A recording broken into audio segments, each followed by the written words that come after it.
Right now, Kaneki or the Ghoul is probably one of the most controversial killers in Dead by Daylight's history, right next to Skull Merchant. But is he really that bad? Well, sort of. He's an A-tier killer that can easily be oppressive. Some common issues that you'll see complained about with the Ghoul is that his mobility is genuinely some of the best in the game, so trying to escape or create distance from him, although possible, can be pretty difficult. He also has the ability to cut survivors off by leaping directly in front of them and blocking their prompt. If you don't know what that means, it's where the killer is too close to the window or pallet, and the survivor has their option to vault said window or drop said pallet taken away. They just can't do it. Obviously, other killers can do this, but Kaneki actually has a slide after each leap that gives him an additional edge, making it much easier. Speaking of leaps, Kaneki has a much bigger window in between his leaps than other killers with any of their powers, which alone also makes him pretty strong. But I don't really see a lot of people talking about this, like at all. And this ability is probably the thing that makes him the most annoying to me.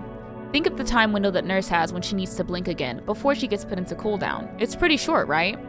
It's exactly 1.5 seconds. Now think about the time window Blight has before he needs to rush again, before he gets put into cooldown. Again, it's short, right? His is even less than Nurse's. It's exactly 1.25 seconds. But Kaneki has an entire 5 seconds. But why? But by far the biggest complaint you'll ever see about Kaneki is his ability to autolock onto survivors, which injures and puts survivors into deep wound during his second leap. Now, I can understand him having this ability to a degree because look, you're traveling so fast that if it had to be pinpoint perfect, you'd probably very rarely hit a survivor.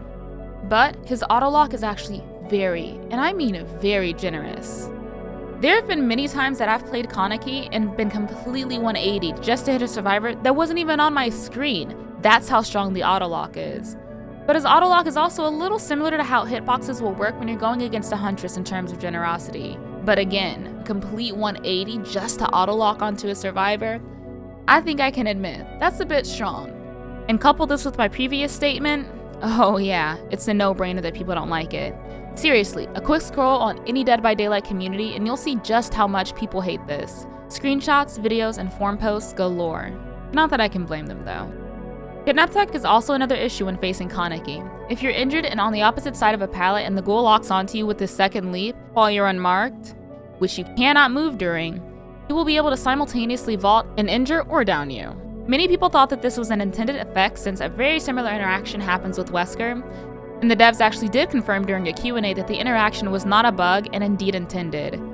Then they actually flip-flopped again, and of course this led to a lot of backlash because of how unfair the interaction was. So the devs later confirmed that although it is not a bug, the interaction was not intended. But isn't that kind of what a bug is? And I'm not here to argue any semantics, I do just feel like a lot of the devs are very obviously not on the same page, which does happen in development, but this has actually happened multiple times with multiple different issues in Dead by Daylight's history. And it does get a little frustrating, but part of me does believe that it's due to constraints from higher ups. They don't have the time to work on these things or be on the same page together. I can't confirm that, but all I know again is, like I said, it's frustrating.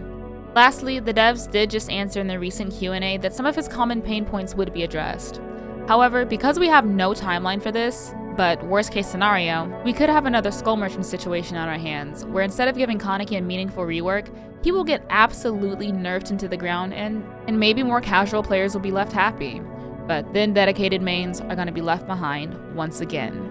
This also caused an absolute uproar anytime I opened up my Twitter. Of course, it's filled with Dead by Daylight because I'm a Dead by Daylight content creator, but so many people were arguing about how you need to just learn the counterplay, and obviously this is an intended part of his kit, and if you don't learn the counterplay, all you are is just a whiny survivor player. I just saw a lot of very inflammatory statements being made, but on top of that, there was no answer that was given on how to actually counter it. And eventually somebody actually did post the counterplay, but you have to keep in mind that unless somebody is kind of chronically online or in these Dead by Daylight spaces, most casual players will not know what to do against that. And it's especially unfortunate because if he continues to stay in the game in this state where so many casual people are upset, it's gonna form a reputation to the point where casual players will just load up, see a Kaneki in their game, and immediately dip. And it doesn't help that DC penalties were recently just off, and a lot of Survivor players were DCing the moment that they heard the terror radius. Even if the Ghoul wasn't camping or tunneling, it's just the Ghoul himself. which is not very fair for the killer, nor is it very fair for the other teammates that are left behind. But again, this is Dead by Daylight's doing, and they have yet to actually give us any sort of insight on what they're going to do with him. It's just a wait and see. As far as fixes go, I don't really think Kaneki needs that much to make him more enjoyable to play against. If we could just tone down how egregious the autolock is, but also reduce the time window in between his leaps, I feel like he would feel infinitely better to go against. Or maybe even a tweak that lengthens the cooldown before he can M1 again after he's finished sleeping. He really doesn't need that much of a rework in my opinion.